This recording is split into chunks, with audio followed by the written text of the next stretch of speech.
19번째 시간, 주체냐 대상이냐, 마태복음 13장 44절에서 50절까지 말씀입니다. 우리 함께 봉독하시죠.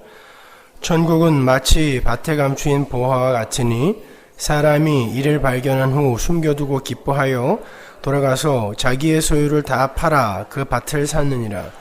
또 천국은 마치 좋은 진주를 구하는 장사와 같으니 극히 값진 진주 하나를 만나매 가서 자기의 소유를 다 팔아 그 진주를 샀느니라.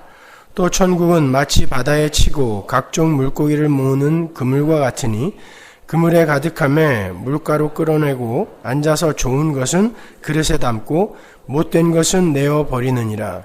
세상 끝에도 이러하리라. 천사들이 와서 의인 중에서 악인을 갈라내어 풀무불에 던져 넣으리니 거기서 울며 이릴갈미 있으리라. 아멘.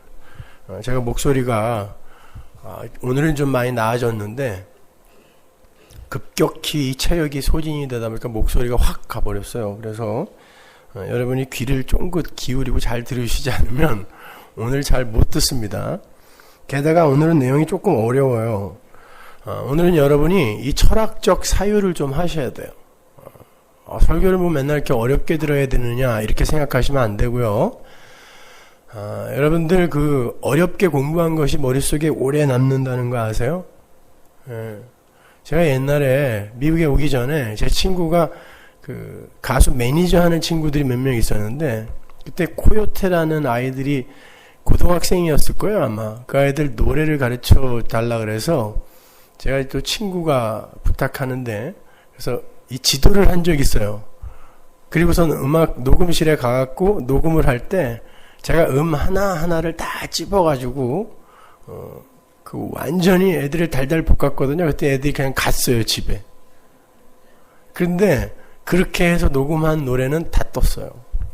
여러분 어렵게 공부하고 또 그 선생님이 회초리를 들고 무섭게 가르친 건 오래도록 기억에 남아요. 그러니까 여러분들 쉽게 앉아서 설교를 들으려고 생각하지 마시고 생각을 하시면서 머릿속에 좀 이렇게 심으시면서 들으셔야 돼요, 여러분. 자, 제가 그림 하나 보여드릴게요. 여러분 이 그림이 뭘로 보이세요? 네? 오리? 네. 토끼? 오리 같아 보이기도 하고 토끼 같아 보이기도 하죠. 자, 그렇다면 이 그림은 토끼다라는 명제와 이 그림은 오리다라는 명제 중 어떤 게 참입니까?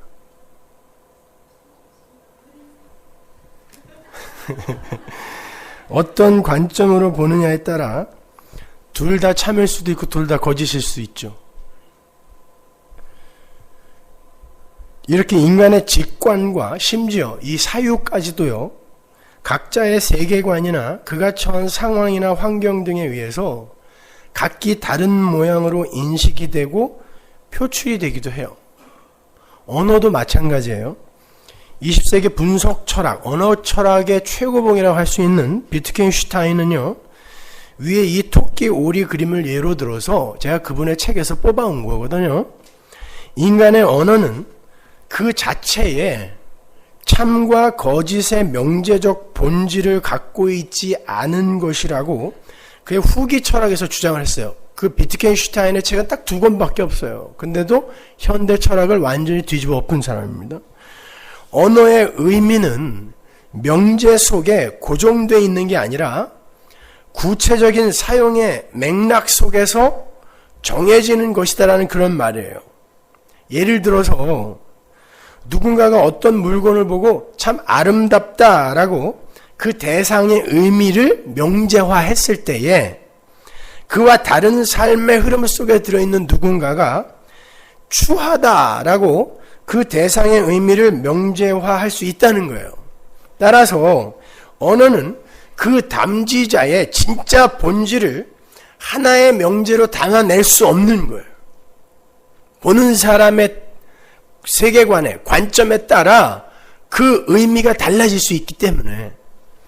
그러면서 위에 그 토끼 오리 그림을 비트겐슈타인이 이렇게 내어놓은 건데, 그래서 저 그림을 비트겐슈타인의 토끼 오리라고 그래요. 토끼도 아니고 오리도 아니에요. 그의 논지는 플라톤 철학이 지배해오던 서구 사회에서는 가히 혁명적인 거였어요. 플라톤 철학에서 의미라는 건 항상 하나의 개념에 고정되어 있는 것이었는데, 비트겐슈타인은 그 개념의 의미가 삶의 흐름 속에서 계속 바뀐다는 것을 지적하면서 자신의 그 스승인 러셀과 프레게의 그 이론을 거침없이 공격해서요, 그의 스승인 그 캠브리지의 버트란트 러셀을 논리학의 무대에서 다시는 일어설 수 없게끔 박살을 낸 사람, 러셀이라는 사람을 두들겨 패서 완전히 박살을 낸 사람이에요. 러셀이 누굽니까? 성경을 100번 읽고 나는 왜 그리스도인이 아닌가라는 책을 쓴 사람이에요. 그 사람 위에 어떤 사람이 있었단 말입니다. 20세기 분석 철학의 최고라 인정을 받는 그가 그렇게 언어의 상대성을 주장하면서 그 포스트 모던, 후기 현대 사회라는 그 자동차의 가속 페달이 밟힌 거죠. 그래서 인간의 언어뿐만이 아니라 사유나 사상, 종교, 이념 등에서도 상대화 운동이 급속히 진행되어지게 되었어요. 그렇게 해서 포스트 모던 시대의 더러운 유산으로 종교 다원주의라는 것이 어기적거리면서 기어 나오게 된 거예요. 절대적 종교라는 게 있을 수 없다는 거예요. 모든 게 다 상대적이라는 것입니다. 따라서 포스트 모던 시대 속에서는 제가 보여드린 비트겐슈타인의 토끼 오리 그림은 토끼일 수도 있고 오리일 수도 있다는 것이 정답인 거예요. 상대적 언어를 갖고 있는 인간에게 있어서 사물이나 사건, 인물 등에 대한 사유나 직관은 상대적으로 때에 따라 주관화된단 말입니다. 그래서 포스트 모던 시대를 살아가는 우리는 어떤 담지자의 의미를 함부로 정의할 수 없게 되는 거죠. 그러나 저는 그의 후기 저작인 비트겐슈타인의 철학적 탐구라는 책을 보다가 비트겐슈타인이 놓치고 있는 것을 발견했어요. 그것은 바로 하나님의 언어인 말씀에 대한 간과였어요. 비트겐슈타인이 말하는 인간 언어의 상대성은 저도 십분 이해가 가요. 논리적으로도 이해가 갑니다.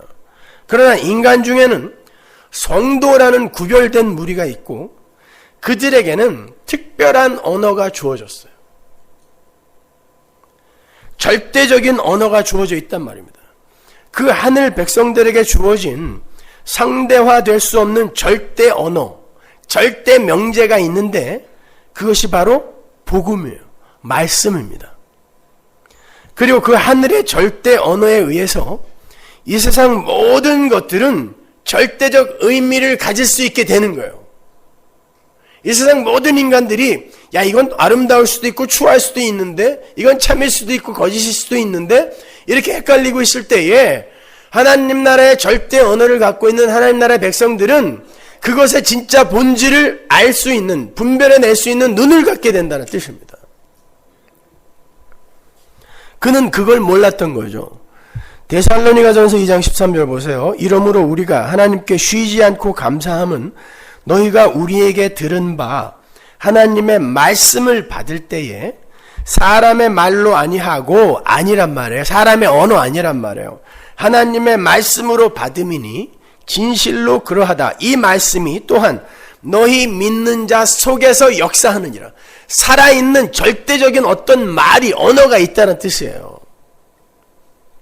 스스로 주체가 되어 움직이는 어떤 대상을, 담지자를 설명해 주는 정도가 아니라 스스로 주체가 되어 움직이는 어떤 것을 분별해내는, 구별해내는 살아있는 말이 있는데 그게 하나님의 말씀인 거예요. 복음인 것입니다. 히브리서 4장 12절 보세요. 하나님의 말씀은 살았고 운동력이 있어 좌우의 날선 어떤 검보다도 예리하여 혼과 영과 및 관절과 골수를 찔러 쪼개기까지 하며 또 마음의 생각과 뜻을 감찰하나니. 이렇게 하늘의 언어인 말씀은 어떤 대상을 설명하는 용도가 아니라 그 자체가 주체로서 대상들의 의미를 규정해버리는 절대적인 거예요. 그래서 오직 한 분이신 절대적인 하나님에 의해 창조되고 그 절대적인 분의 말씀에 의해 통치되고 있는 하나님 나라 백성들은요, 온통 상대성으로 혼란스러운 이 세상 속에서 절대적인 것을 구별해내는 눈을 갖게 되는 거예요. 그래서 우리는 비트겐슈타인의 토끼 오리 그림 같은 이 세상을 보면서 그 그림의 실체를 분명하게 짚어낼 수 있는 눈을 가져야 되는 거예요. 다시 한번 그 비트겐슈타인의 그림을 보겠습니다. 자, 저는 오늘 설교가 진행되는 동안만 이 그림을 오리라고 한시적으로 명명하겠습니다. 오리.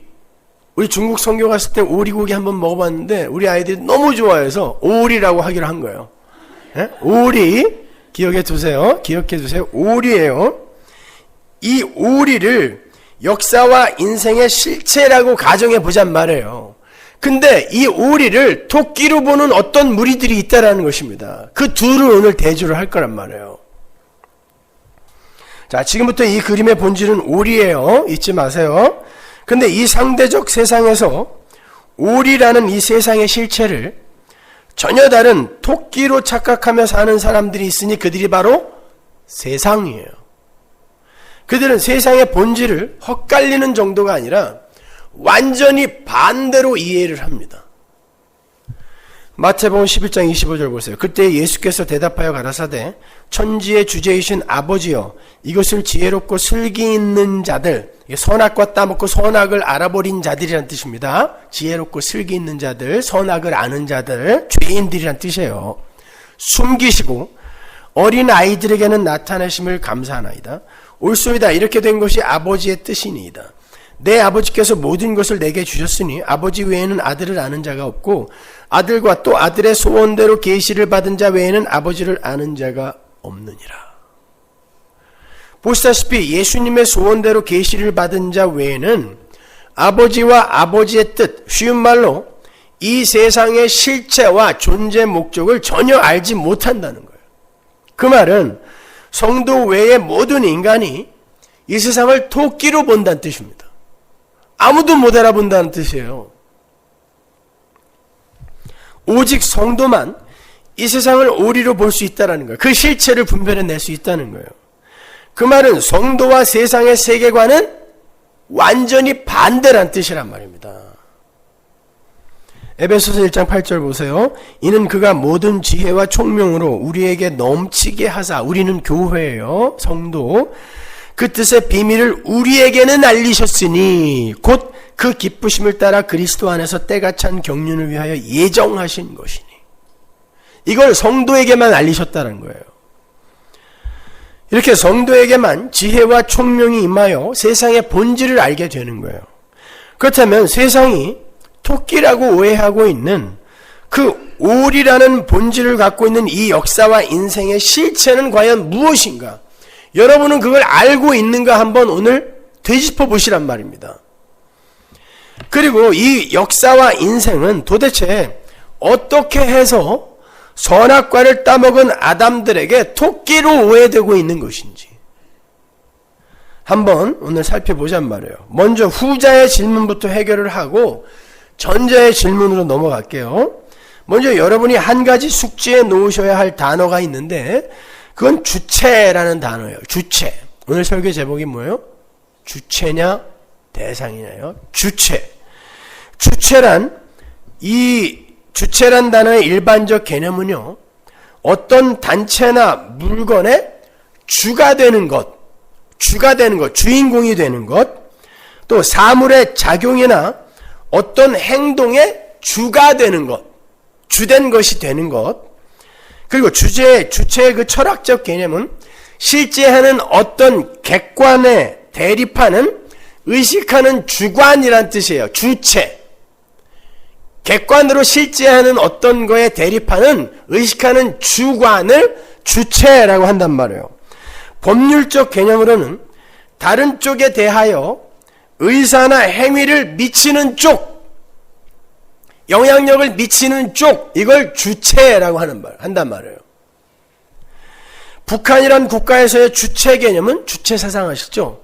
주체의 개념은 혁명과 건설의 주인으로서의 인민대중 전체, 이게 주체예요. 1982년에 김일성이 논문 쓴 거예요. 여러분, 김일성은 철학자입니다. 러시아 유학파 철학자예요.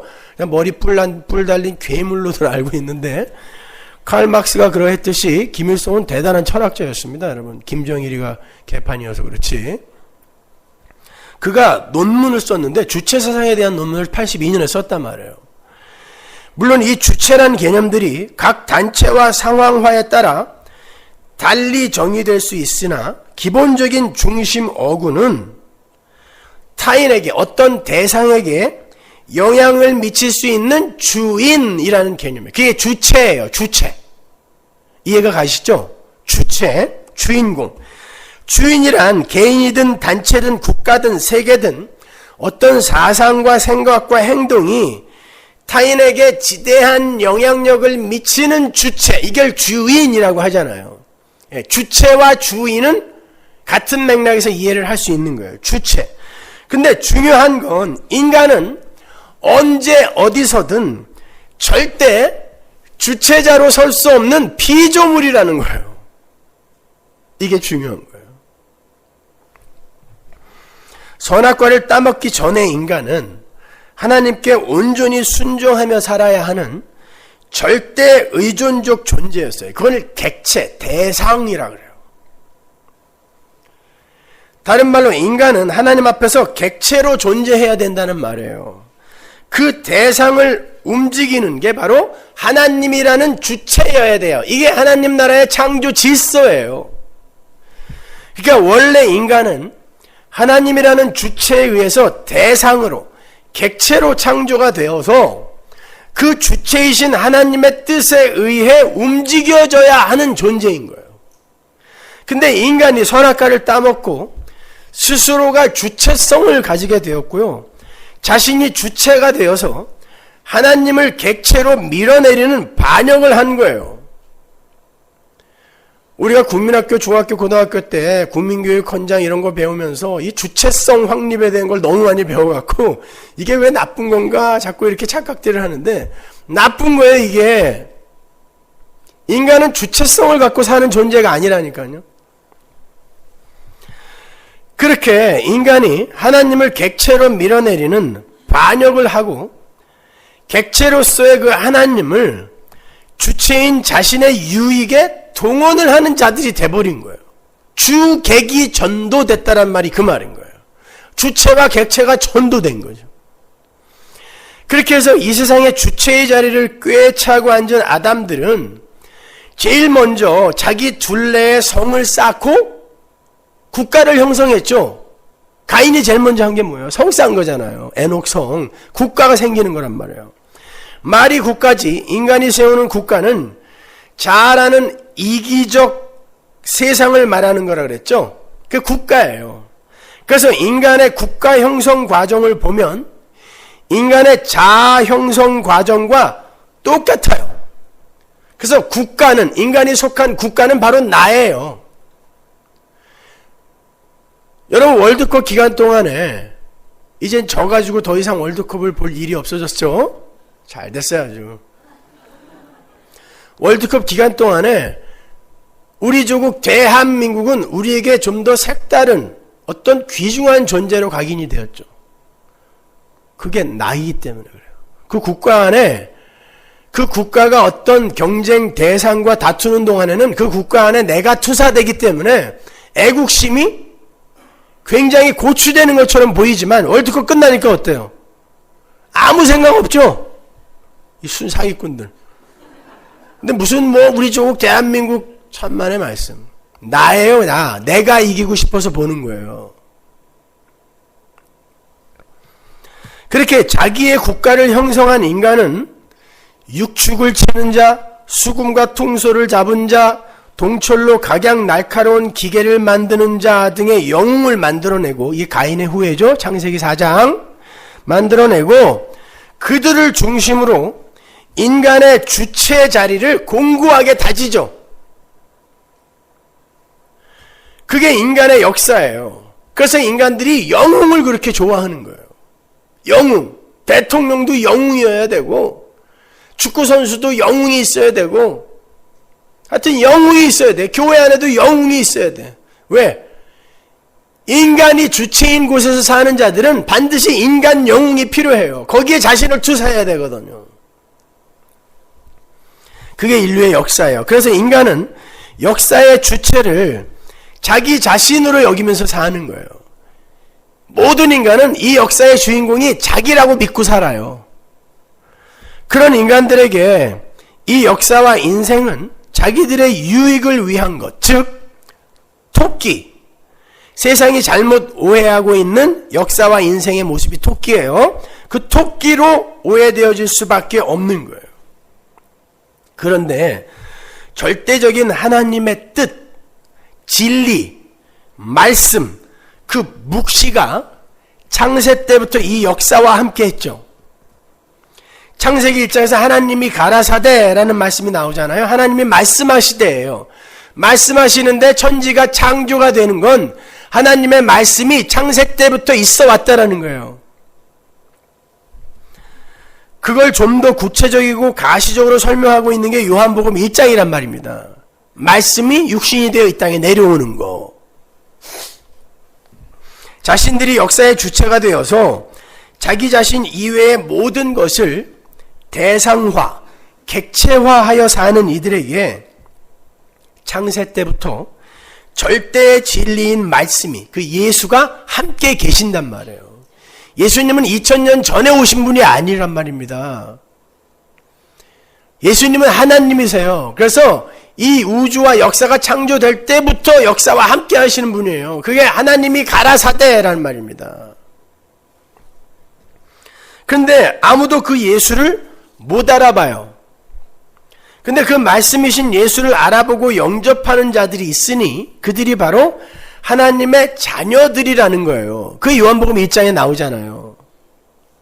주님은 그들이 혈통이나 육정에 의해서, 즉 인간 측에서의 열심과 노력에 의해서 생겨난 자들이 아니라 하나님의 은혜에 의해서 창조된 자들이라고 하세요. 그들만이 예수를 알아보는데 그들은 그 예수님이 하나님이시며 그 예수님 안에만 생명이 있다는 것을 알게 된다는 거예요. 요한복음 1장 한번 잘 읽어보세요. 가셔서. 그 안에만 생명이 있대요. 예수 안에만. 그러니까 나는 살아있는 게 아니에요. 예수와 관계될 때 그 안에 있는 생명이 내게 되어 그때 산자가 되는 거지. 예수와 관계없는 모든 인간은 죽은 자예요. 사람 아니라니까요. 그래서 요한복음 1장이 예수 안에만 생명이 있다라고 이야기하는 거예요. 그들은, 그렇게 예수를 알게 된 자들은 죽음이 무엇인지를 알고 삶이 무엇인지를 알게 돼요. 죽음이 뭔지를 모르는 자는 삶이 뭔지 모릅니다. 그래서 죄가 뭔지 모르는 자는 구원이 뭔지 절대 몰라요. 내가 왜 죄인이야? 이런 자는 절대 구원을 이해 못해요. 그들에게는 영생이라는 게 이해가 안 가요. 그렇게 그들은 삶이 무엇인지를 알게 되어서 그 삶이라는 것을 가능케 하는, 살아있다라는 것을 가능케 하는 영원한 생명의 소중함을 절감하게 되는 거예요. 그들만. 이 역사와 인생이 오리라는 것을 알아먹은 그들만 그 영생이 얼마나 소중한 것인지를 알아먹게 되는 거예요.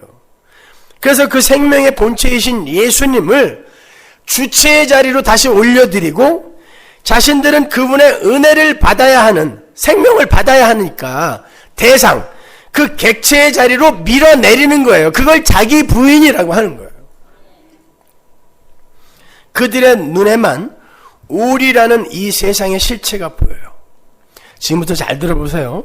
이 역사와 인생이라는 것을 여전히 인간이 주체가 되는 토끼로 보는 그 세상 아담들이 성경을 보게 되면요. 그들이 성경을 보게 되면 인본주의자들이, 인간이 이 역사와 인생의 주체라고 믿는 인본주의자들이 성경을 보게 되면 그들이 그 속에서 무엇을 배우게 될까요? 잘 생각해 보세요. 인본주의자들도, 교회 안에 있는 가라지들도 분명히 성경을 보는데 그들은 성경을 어떻게 보게 될까요? 인간이 이 역사와 인생의 주인공이며 주체자라는 인식을 가진 사람들이 성경을 통해 배울 수 있는 것은 성경 안에서 인간 영웅을 찾아내서 그들을 본받아 살겠다라는 만용을 부리게 되는 거예요. 굉장히 기특한 생각 같죠? 그게 바리새인이었단 말입니다. 왜냐하면 그들에게 있어서 이 역사와 인생의 주인공은 여전히 인간이기 때문에 그래요. 그들은 구원도 자기들의 행위에 영향을 받는다라고 착각을 해요. 그래서 죽어라고 착하게 살아요. 죽어라고 열심히 살아요. 종교 행위도 너무 열심히 하죠. 자기들이 주체거든요. 사랑을 받아야 하는, 우리가 선한 사마리아인의 비유에서 공부한 것처럼 우리는 누구를 사랑하여 영생을 얻을 수 있는 자가 아니라 선한 사마리아인으로 오신 예수에게 사랑을 받아야 영생을 얻을 수 있는 자라는 걸 모르는 자들이 인본주의자들이기 때문에 그들은 무언가를 자꾸 해서 자기들이 다른 이들과 다르다라는 것을 보이고 싶어 해요. 그걸 죄라고 한단 말입니다. 그게 자유주의 신학이에요. 간단하게 예를 들어 드릴게요. 여러분은 아브라함이나 모세, 다윗, 바울 등의 인물들이나 선민 이스라엘을 떠올리면 어떤 생각이 먼저 드세요? 왜 성도들이 이름을 바울, 데이빗, 다니엘, 우리 아들 이름이 다 나오네. 왜 이렇게 지을까요? 그 사람들처럼 살아줬으면 하는 마음에서 짓는 거예요. 그래서 골리앗이라는 이름이 없는 거예요. 그렇잖아요. 사울 보셨어요? 좋은 건 다 갖다가 붙여가지고. 그런 이름들을 떠올리면 우리는 믿음의 조상, 성군 다윗, 목숨을 바쳐 하나님을 섬긴 사도, 이런 칭찬들이 떠오르죠. 그러나 우리가 성경을 통하여 자세하게 공부한 바에 의하면 믿음의 조상 아브라함의 믿음은 누구의 믿음이 선행되고 그 믿음에 의해 격발된 거라 그랬습니까? 아버지 하나님의 믿음, 나는 너 믿는다 라는 아버지의 믿음이 아브라함의 믿음을 격발해낸 거라 그랬죠. 그래서 아브라함의 믿음은 사실 누구의 믿음이다? 하나님의 믿음이다. 그래서 모리아산에서의 그 행위 또한 하나님의 믿음에 의한 행위라 그랬어요. 다 잊어버리셨나봐요 또. 자, 아브라함의 믿음이에요. 그런 면에서 진짜 믿음의 조상은 누구? 하나님인 거예요. 아브라함 아닌 거예요. 진짜 믿음의 조상은 아브라함인 거예요. 아니, 하나님인 거예요. 인간 아브라함이 독자들에게, 성경의 독자들에게 제시가 되고 곧 기각이 되죠. 그리고 그 자리를 하나님이 메우시는 거예요. 성경은 전부 그런 방향, 그런 모습으로 기록이 되어 있단 말입니다. 그 안에 영웅은 없어요. 그들을 본받아 어떻게 살겠다 이런 소리들 하지 마세요. 그들은 전부 쓰레기였단 말입니다. 그런데 하나님의 은혜가 덮이자 그들이 예수님의 모형으로서의 삶을 산 것뿐이지 그들의 본체는 쓰레기예요. 그런데 하나님의 은혜가 덮여 그들이 하나님의 자녀로 변화되는 것뿐이에요. 바울은 어때요? 다윗은 어떻습니까? 하나님의 택한 백성 이스라엘의 왕 다윗. 하나님의 택한 백성들의 왕이 다윗이에요? 아니죠. 누굽니까? 예수님이란 말이에요. 그래서 마태복음 1장 족보에서 다윗 하다가 결국에는 다윗을 쑥 빼버리는 거라 그랬죠. 14, 15, 14대를 14, 14, 14라고 예수님이 이야기를 하심으로 말미암아 15대 그 족보 안에 들어있는 다윗이 우리아와 함께 쑥 빠져버리는 거라 그랬잖아요. 인간 다윗, 그 다윗은 이스라엘의 왕일 수 없는 거예요. 근데 이스라엘은 힘을 가진 다윗을 요런 다윗과 같은 메시아를 기다렸단 말입니다. 그건 아니다라는 거예요.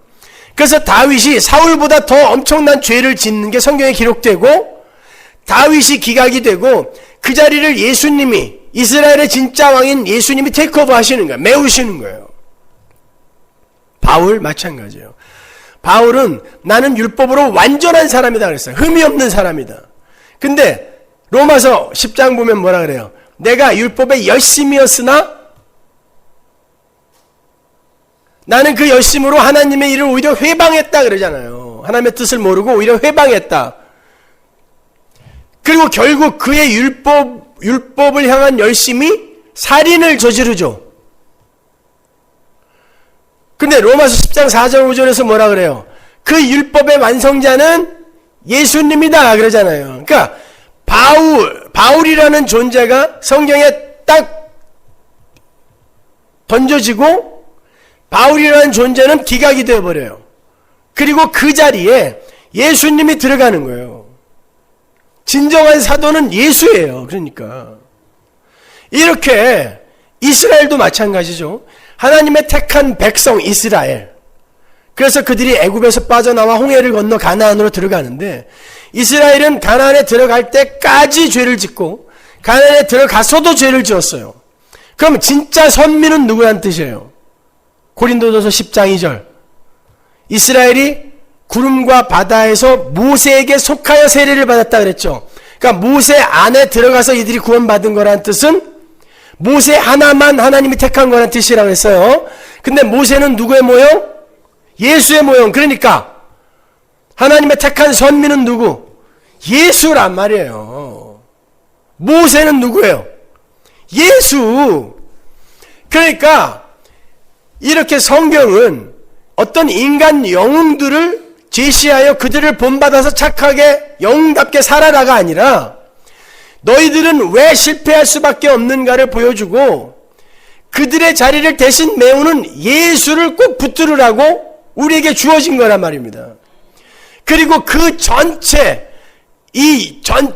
그 일이 계속해서 역사 속에서 반복되는 것을 그걸 우리가 역사라고 하는 거예요. 인류의 역사라고 하는 거예요. 그렇게 역사는 우리의 인생은 하나님의 묵시, 완료된 하나님의 뜻에 의해 계속 밀려나는 거예요. 부정당하는 거예요. 그러니까 묵시는 역사를 공격하여 역사의 허구를 드러내는 거예요. 폭로시키는 거예요. 자꾸. 그래서 이 세상은 지금 계속해서 망해가고 있는 거란 말입니다. 소멸되어 가고 있는 거예요. 하나님에 의해 공격되어지고 있는 거예요. 이게 발전되어지고 있는 게 아니라니까요. 절대로. 성도는 그걸 볼 수 있어야 되는 거예요. 오리로 세상을, 이 역사를 오리로 분별해낼 수 있어야 되는 거란 말입니다.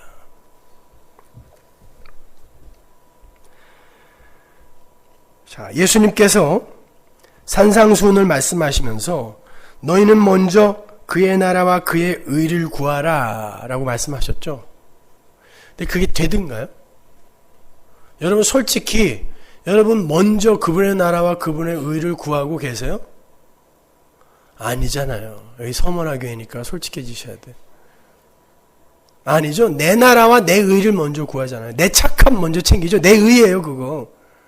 내 종교행위 먼저 챙기잖아요. 내 인기 먼저 챙긴단 말입니다. 내 나라. 무슨 우리가 하나님 나라를 챙겨요.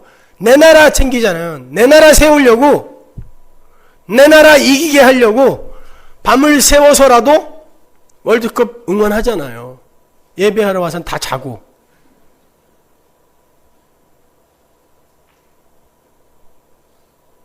안 되잖아요. 그럼 어떻게 해야 돼요? 그 나라와 그 의가 침노에 들어와야 돼요. 그분의 나라가 뭐예요? 하나님 나라, 천국. 그래서 천국이 침노에 들어온다 그러는 거예요. 지난주에 배웠잖아요. 우리 데포노트 동사. 천국과 그분의 의가 우리에게 뚫고 들어와 우리에게 심겨지는 거예요. 그걸 구원이라고 한단 말입니다. 우리는 그렇게 예수를 믿는다고 하면서도 우리의 나라와 우리의 의를 먼저 구해요. 그때 하나님의 나라와 하나님의 의이신 예수가, 하나님 나라는 예수라고 그랬어요. 그리고 하나님의 의는 누구? 예수.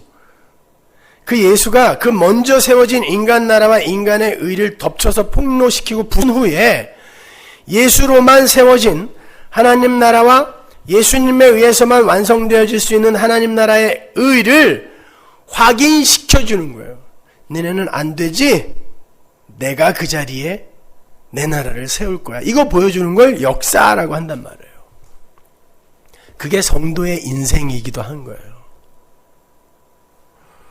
하나님의 말씀에 의해서 그러한 것을 이해하게 된 성도들에게 있어서 역사란 하나님이 주체가 되시고 피조물이 객체로 내려가는 과정으로 하나님 나라의 성취 과정으로 보이게 되는 거죠.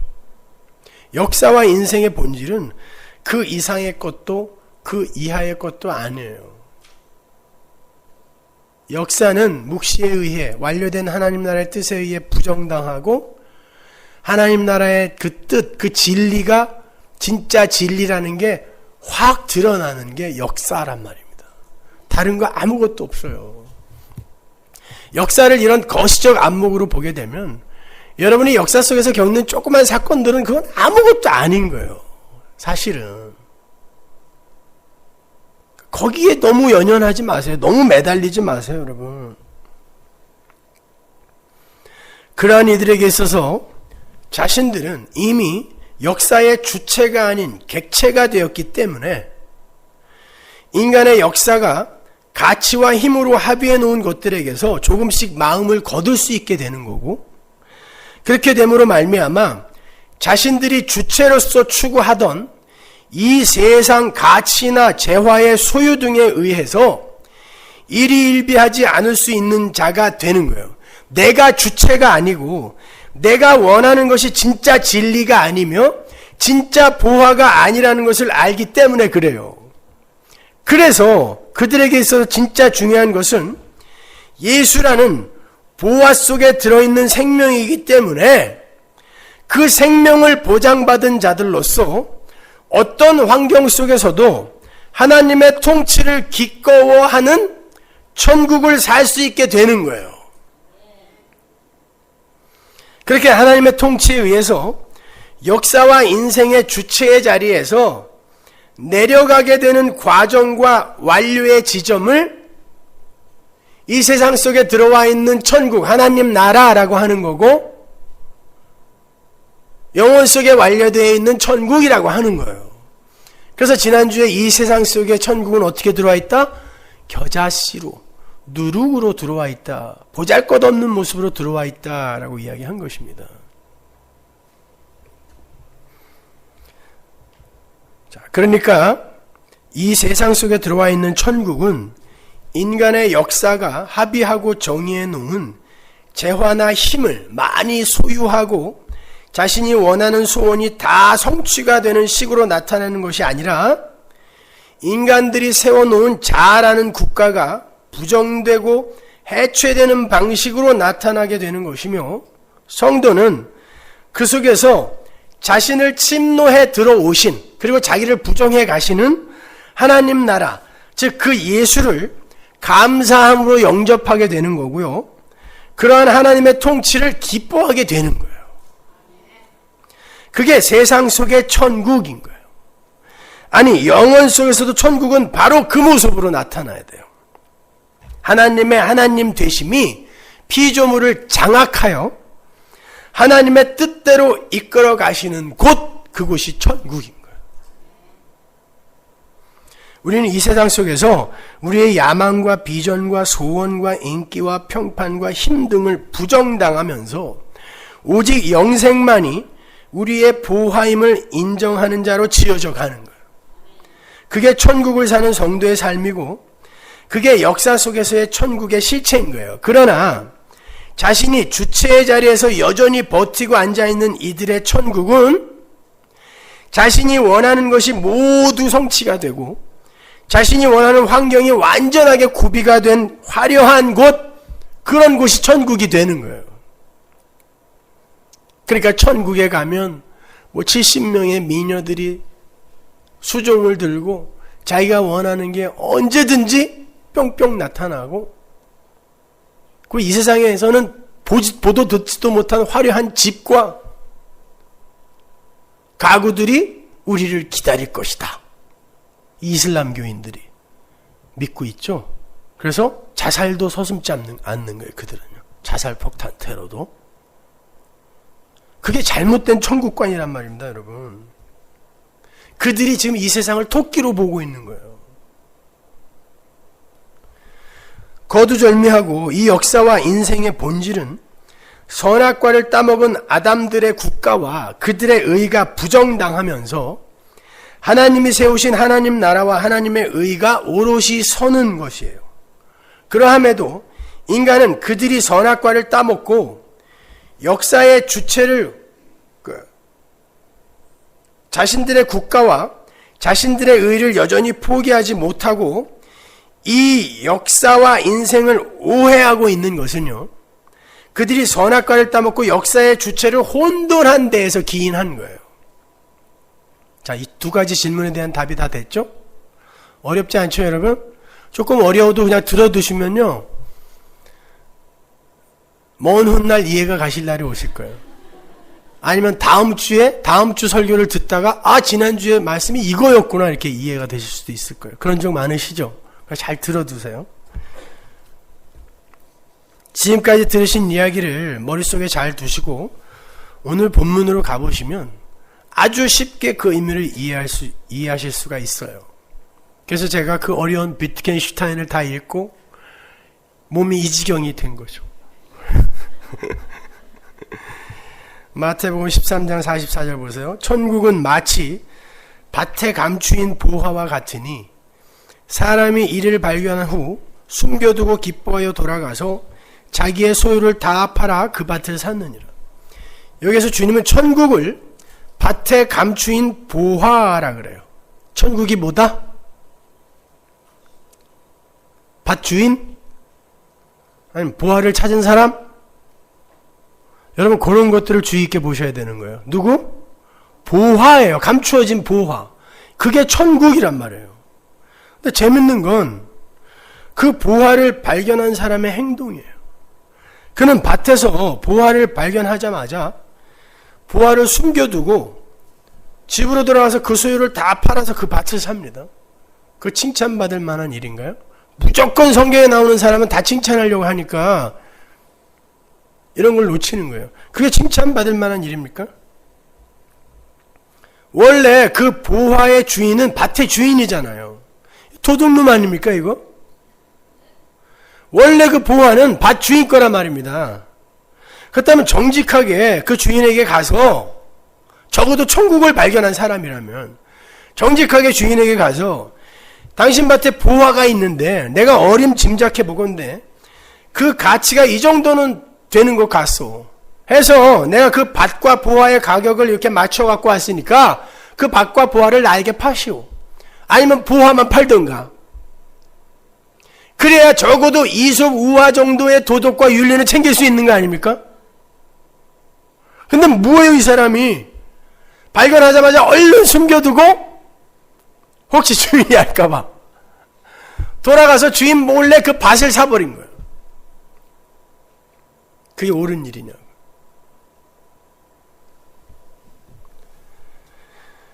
자, 그 정도의 윤리관을 갖고 있는 사람이라면 그냥 보화를 발견했을 때 아무도 보는 사람 없으면 그냥 낯짝 들고 가면 되잖아요. 근데 뭐 때문에 굳이 보화를 숨겨놓고 주인에게 가서 밭까지 사는 그런 불편하고 복잡한 행보를 보이냔 말이에요. 이게 여러분과 저와 성경을 보는 차이예요. 그 보화, 보배라는 단어가 학개서에 등장하는데요. 그것을 먼저 가보고 다시 제가 신약으로 돌아와서 설명해 드릴게요. 학개서 2장 6절 보세요. 나 만군의 여호와가 말하노라. 조금 있으면 내가 하늘과 땅과 바다와 육지를 진동시킬 것이요 또한 만국을 진동시킬 것이며 만국의 보배가 이르리니, 이 보화예요. 보배가 이르리니 내가 영광으로 이전에 충만케 하리라. 만군의 여호와의 말이니라. 은도 내 것이요 금도 내 것이니라. 만군의 여호와의 말이니라. 하나님의 것인 보배가 세상에 이를 것인데 그 보배가 땅과 바다와 육지를 진동시킬 거라고 그래요. 누구예요? 물어보나마나. 예수 그리스도예요. 그런데 그 세상이 보배를 못 알아본다라고 베드로가 이야기합니다. 베드로전서로 가보세요. 2장 4절. 사람에게는 버림바가 되었으나 하나님께는 택하심을 입은 보배로운 산돌이신 예수에게 나와 너희도 산돌같이 신령한 집으로 세워지고 예수 그리스도로 말미암아 하나님이 기쁘게 받으실 신령한 제사를 드릴 거룩한 제사장이 될지니라.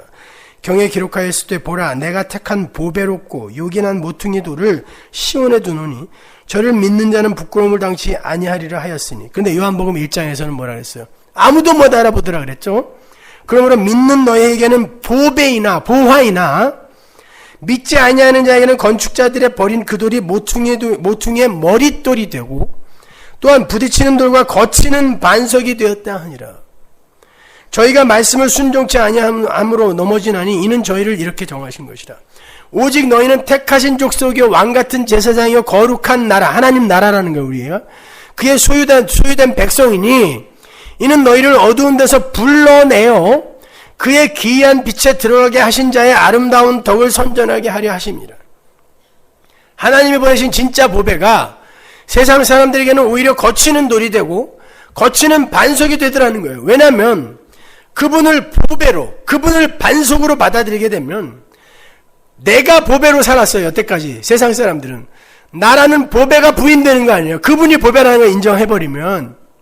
그리고 반석으로 굳게 믿고 있었던 나라는 자신의 주체가 예수라는 반석으로, 예수라는 보화로 바뀌어버리기 때문에 굳이 그걸 인정하지 않는 거예요. 못 받아들이는 거예요. 그래서 바리새인들이 선민 이스라엘이라는 그 나라, 그리고 선민 이스라엘의 종교 행위, 하나님의 택한 백성, 이런 반석을 부수시려 하는 예수님을 먼저 부셔버린 거예요. 죽여버린 거예요.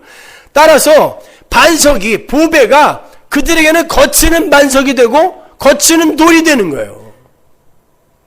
세상은 보배를 알아본다 못 알아본다? 못 알아봐요. 그래서 포도원 농부의 비유에서도 그 포도원 농부들이 그 보배로운 돌을 죽여서 포도원 밖으로 던져버리는 장면이 나오는 거죠. 못 알아보는 거예요. 그럼 인정하고 싶지 않은 거예요. 왜 네가 반석이어야 돼? 주체는 나야. 네가 반석이 되면 주체가 너에게로 넘어가잖아. 보호하는 나야. 보물은 난데 네가 보물이라는 걸 인정하면 나는 뭐가 돼? 쓰레기 되잖아. 그 예수를 못 받아들이는 거예요. 은혜를, 복음을 못 받아들이는 거예요. 그게 세상이에요. 그게 유대주의인 것입니다, 여러분. 따라서 밭에서 보화를 발견한 사람의 눈에는 그 밭의 보화가 보화로 여겨졌겠지만 그 밭의 주인은 그 밭의 보화가 보화로 보이지 않았다는 전제가 가능한 거예요.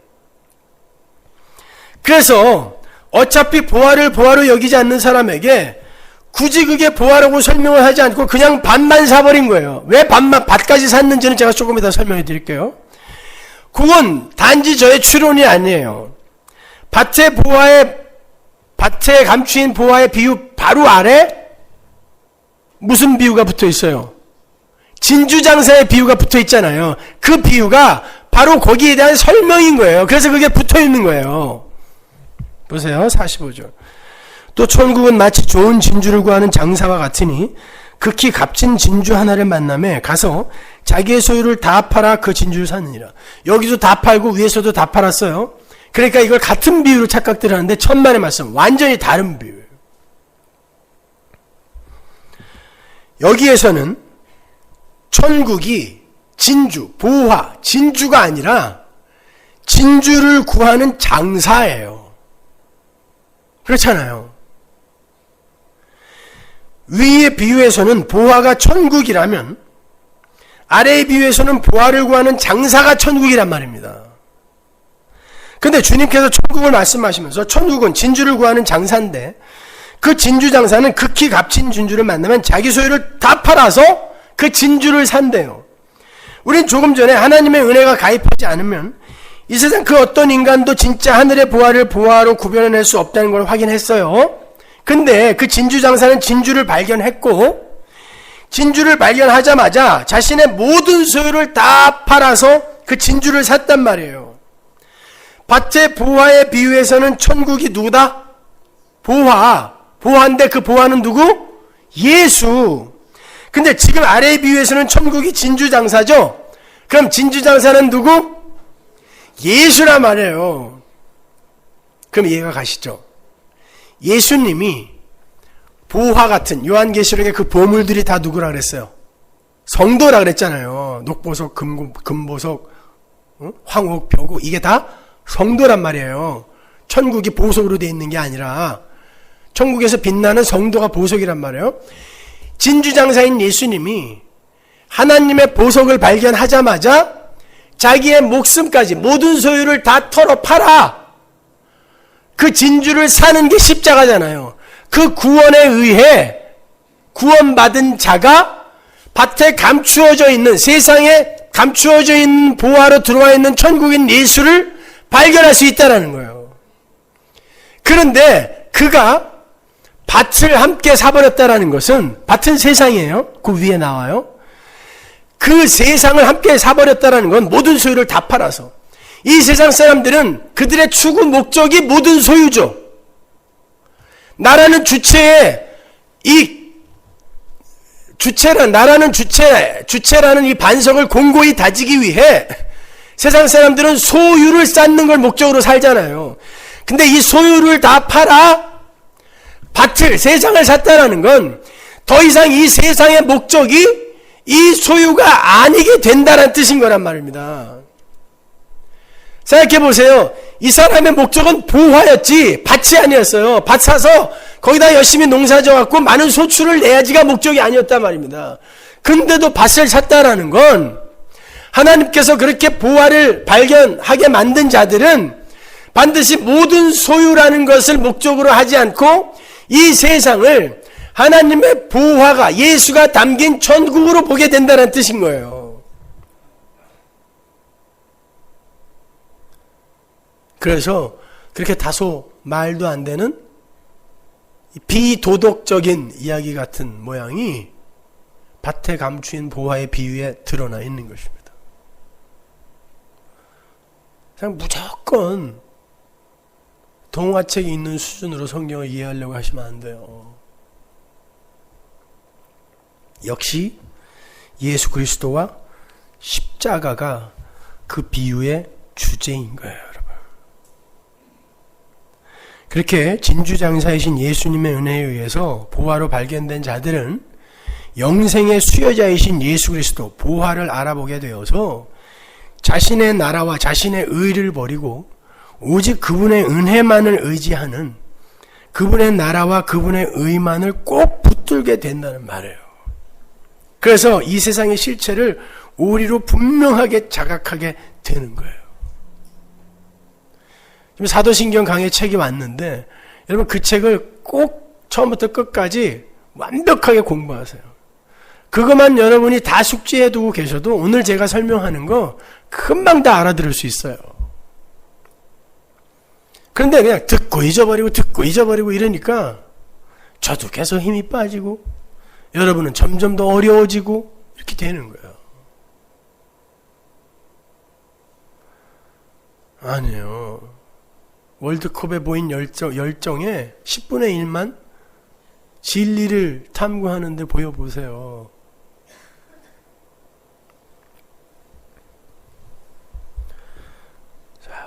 그러나 성도라는 사람들도 처음부터 이 세상을 오리로 인식하게 되는 건 아니에요. 그 얘기가 베드로죠. 여러분 베드로가 어떤 사람입니까? 오순절날 성령 받고 설교했더니 3,000명이 회개하고 돌아왔던 사람이에요. 애니아라는 중풍병자 그 자리에서 일으켰고 죽어있는 다비다 살려냈습니다. 그런데 바로 그 뒤에 가면 하나님께서 베드로에게 얘야 너 고넬료 집에 가서 복음 좀 전해라. 그러니까 베드로가 아유 내가 거기를 어떻게 합니까? 이방인의 집에 라고 이야기를 해요. 선민의식, 이스라엘은 택한 백성이다라는 선민의식, 이 민족 주체의식이 아직도 베드로라는 인간 속에 꽁꽁 숨어 있는 거예요. 어떻게 로마인의 집에 가서 복음을 전합니까? 라고 이야기하는 거예요. 그때 하나님께서 하늘에서 환상을 보여주시죠. 이스라엘 백성들이 부정한 거라고 여기고 있는 짐승들을 전부 내려놓더니 먹어라 그래요. 왜 네 맘대로 판단하냐는 거예요. 그럼 보세요. 그러한 베드로가 지금 알곡이에요, 가라지예요? 그 현상만 보면 여전히 민족 주체의식을 갖고 있는 자가 복음을 전한다고 해서 그 자를 알곡이라고 할 수 있어요? 우리는 겉으로 봐선 절대 모른다는 뜻이에요. 그래서 바로 그 위에 알곡과 가라지의 비유가 등장하는 거예요. 성경은 너무 논리적이죠, 여러분. 알곡과 가라지 비유. 하나님께서 알곡을 세상에다 심으셨어요. 그 교회 이야기 아니에요. 분명히 거기서 세상이라 그래요. 근데 그 세상의 작은 모형이 교회예요. 그러니까 지역교회죠, 물론. 가시적 교회. 이 교회에서 뭐 대단한 거 바라지 마세요. 여기가 세상과 똑같아요. 어떻게 보면 더 악한 사람들이 더 많을 수도 있어요. 네, 세상에 하나님의 알곡들을 던지세요. 근데 악한 놈들이 와갖고 가라지들도 막 뿌렸어요. 근데 알곡을 뿌리신 분이 놔둬라. 놔둬라. 왜 놔둘까요? 그거 뽑다가 알곡까지 뽑으면 안 되니까. 그 말은 무슨 말이에요? 너희들은 알곡과 가라지를 구분할 능력이 없다란 뜻이에요. 모든 인간은, 그 누구도. 그게 첫 번째 이유고, 두 번째는 우리 자신, 우리 안에 알곡과 가라지가 혼재한단 말입니다. 베드로처럼 그 대사도가 그때까지도 이 민족 주체 의식을 못 버리고 있었단 말입니다. 그 가라지예요, 그거는요. 그 모습은. 그게 유대주의니까. 유대주의는 죄거든요. 내가 속한 어떤 민족이 특별하다고 생각하는 건 내가 특별하다고 생각하는 거랑 똑같은 거라 그랬잖아요. 그게 죄란 말입니다. 만약에 하나님께서 그래 가라지 뽑아라 그랬을 때 뽑아라 그래 버렸다면 베드로는 거기서 뽑혀야 돼요. 대사도의 일을 했음에도 베드로는 거기서 뽑혀야 돼요. 여러분의 삶 속에는 얼마나 가라지 같은 일들이 많이 일어납니까? 알곡의 삶보다는 가라지의 삶이 더 많잖아요, 솔직히. 지금 뽑아버리면 어떻게 하나님이? 죽습니다. 하나님께서 심판하시는 분은 오직 하나님뿐이란 뜻이에요. 그러니까 우리가 함부로 남들 판단하지 말자라는 거예요. 우리의 눈으로. 그리고 우리가 가진 이 세상은 토끼야 라고 오해하고 있는 우리의 세계관으로 사람들이 저 사람은 신앙 좋은 사람, 저 사람은 착한 사람, 이 사람은 복받은 사람, 이 사람은 저주받은 사람 이렇게 판단하지 말라는 뜻이에요. 그건 내가 한다는 뜻이에요. 평생 가라지처럼 사는 것처럼 보이는 사람이 있다 할지라도 마지막에 내가 그거 싹 태워버리고 알곡으로 끌어당기는 사람이 있을 수 있다는 뜻입니다. 평생 알곡처럼 산 것처럼 보인 그 사람도 나중에 저거 가라지였네 이렇게 발각될 사람이 있다는 뜻이에요.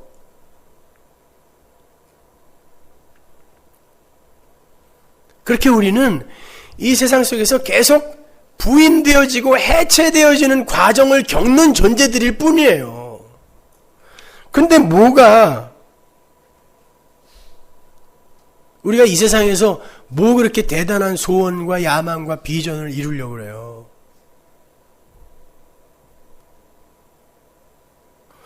우리는 이미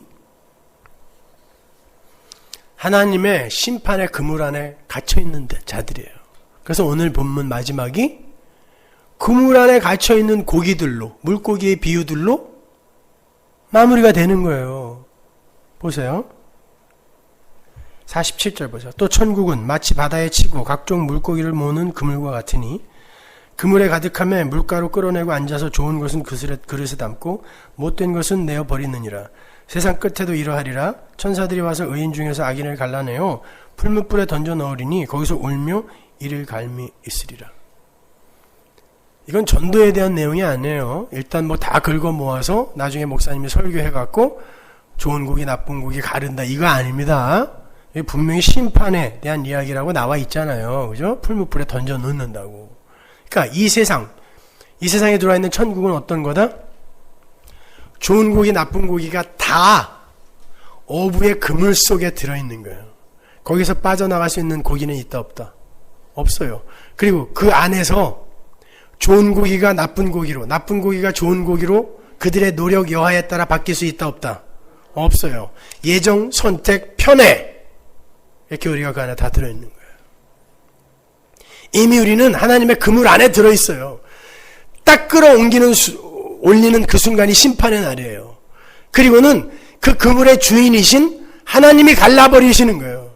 물고기들의 노력에 의해서가 아니라 그때는 쥐치가 좋은 고기로 판별될 수 있고 고등어가 나쁜 고기가 될 수 있는 거예요. 우리의 관점으로는 쥐포다 버리잖아요. 얘 나쁜 고기. 요즘은 그것도 비싸니까 안 버리지만 옛날엔 그랬단 말이에요. 쥐고기. 그건 하나님의 손에 달린 거란 말입니다.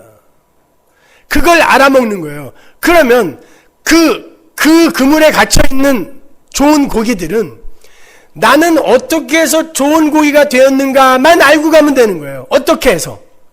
예수님의 십자가 보혈에 의해서 난 좋은 고기가 된 거구나. 이것만 배우면 되는 거예요. 그 그물 안에서 아무리 날고 기어봐야 나쁜 고기가 좋은 고기 못 됩니다. 그 그물 안에서 빠져나갈 수 있는 물고기는 한 마리도 없어요. 그러니까 이 세상은 이미 심판에 놓여 있는 거예요. 그게 이 세상의 본체, 오리인 이 역사와 인생의 실체라는 걸 아는데 여기에서 여러분의 소유가 많고 적고 여러분이 성공하고 실패하고가 뭐 이렇게 대단한 일입니까?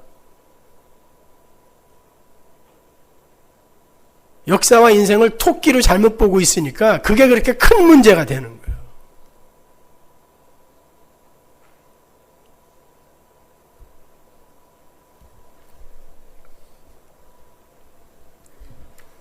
다시 한번 말씀드리지만 피조물이 주체의 자리에서 내려와서 대상의 자리로 옮겨 앉는 것이 천국이에요. 그 자리에서 진짜 보화인 영생이 우리에게 주어지게 되는 거예요. 그걸 진짜 가치요, 힘이요, 영광으로 구별해낼 수 있는 올바른 눈을 가지셔야 돼요. 그래서 성도는 지옥 같은 현실 속에서 천국을 볼 수 있어야 되고 성공과 번영의 화려한 현실 속에서 지옥을 볼 수 있어야 되는 거예요. 야, 저 사람 저렇게 가다가 저 교만이 하늘 꼭대기까지 닿아서 하나님 멀리 하다가 결국은 침몰할 텐데 볼 수 있어야 돼요. 야, 저 사람 저렇게 지금 힘들지만 저렇게 부인이 되어 가면서 나중에는 하나님만 꼭 붙드는 사람이 되겠구나. 야, 복 받은 사람이네. 천국을 볼 수 있어야 된단 말입니다. 거기서. 그게 세상을 오리로 똑바로 보는 사람이에요. 여러분은 비트겐슈타인보다 훨씬 훌륭한 사람들인 거예요. 복음만 이해하면. 그럼 뭐 대단해요. 무슨 20세기 분석 철학의 최고봉? 그게 다 무슨 소용입니까? 자기가 그물 속에 갇혀있는 물고기라는 것도 모르는 사람들이. 제가 그림 하나 보여드릴게요. 제가 어떤 상황을 잠깐 시나리오화 해볼게요. 그림을 일단 잘 보세요. 좋으세요? 별로죠? 어떤 사람이 길거리에서 신문지를 깔아놓고 그림을 팔고 있었어요. 근데 그림을 볼 줄 모르는 저는 그게 그거 같고 저게 저거 같아서 별 관심 없이 이리저리 구경만 하고 있었어요. 그런데 그림을 파는 상인이 그 신문지 위에 먼지가 뽀얗게 쌓여있는 저 그림을 권해주면서 이거 좋은 그림이니까 100불에 사세요. 그랬어요. 거기가 근사한 그림가게나 갤러리도 아니고 길거리 잡상인들이 모여있는 한대예요. 그리고 그 그림도 신문지 위에 제멋대로 놓여 있습니다. 먼지가 뽀얗게 쌓여 있어요. 마치 밭에 숨겨진 보화의 형국이죠. 그런데 그 그림이 100불의 가치가 있어 보일까요? 만약에 제가 저걸 100불을 주고 사가지고 들어가면 전 제 아내에게 쫓겨납니다. 돈으로 바꿔오라고. 저걸 어디다 쓰냐고. 근데 저 그림이 소도비 경매장에 탁 갖다 붙으면요, 1억 3,500만 달러짜리의 그림이 되는 거예요. 한국 돈으로 1,700억 원. 구스타프 클림트의 그림이에요. 세계에서 제일 비싼 그림입니다, 저것이. 그러나 저 그림이 어떤 그림인지 알아볼 수 있는 눈은 미술에 대한 식견이 있는 사람만 알아볼 수 있어요. 나머지는 100불 주고 사가서 마누라한테 뒤지게 두들겨 맞고 마는 거예요, 그냥. 그리고 처박혀 있다가 사라지는 거죠. 천국이 이 세상에 그렇게 와 있단 말입니다. 그런데 그 천국을 알아보는 이들이 있어요. 역사와 인생을 오리로 알아보는 이들이 있단 말입니다. 그런데 그걸 알아보기 위해선 하나님의 절대적 언어, 말씀이 그 안에 있어야 돼요. 그렇지 않고는 여러분은 수시로 베드로처럼 흔들리게 됩니다. 그래서 여러분이 말씀을 배우고 또 배우고 공부하고 또 공부하고 하는 거예요. 세상을 올바로 똑바로 보기 위해서. 천국은 이미 하나의 은혜에 의해 완료되고 종결되어 있어요. 우리는 이 땅에서 왜 하나님이 천국을 홀로 완성하시고 종결해야 하는지, 왜 우리가 거기에 가입을 할 수 없는지, 보탤 수가 없는지, 왜 우리는 그 은혜만을 의지하며 살 수밖에 없는 존재인지를 삶 속에서, 말씀 속에서 잘 배우면 되는 거예요. 세상의 힘과 가치와 재화로 행복에 이르겠다는 희망은 빨리 버리세요. 그건 부인당하는 거예요, 오히려. 이 역사와 인생의 주체가 그런 세상의 힘과 가치를 얻어내어서 구원에 이르겠다는 육적 자아가 되어서는 안 돼요. 우리는 구원의 대상이에요.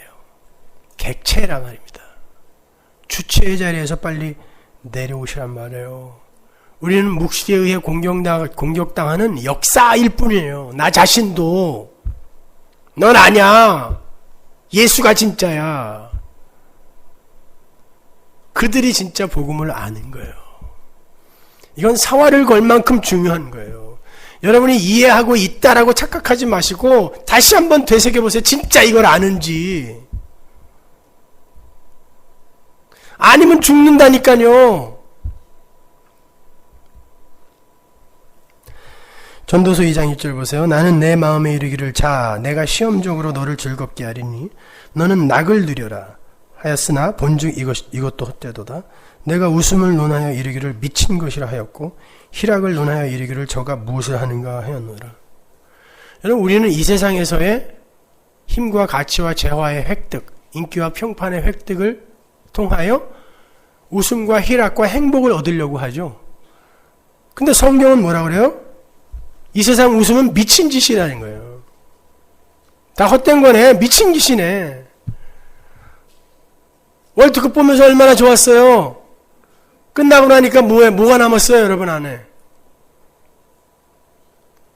여러분 드라마 보면서 그 드라마가 TV에 펼쳐질 때는 같이 울고 같이 웃죠. 그러나 남편이 리모컨 파워 스위치를 꼭 눌러서 끄면 어떻게 돼요? 순식간에 그 현실은 사라져요. 잠자면서까지도 신데렐라가 그렇게 죽으면 안 되는데 이런 식으로 울고불고 하는 건 정신병자죠. 인생이라는 게 그런 거예요. 하나님이 어느 날 여러분 인생에 리모컨 파워 스위치를 누릴지 몰라요. 그거는 아무도 예측 못해요.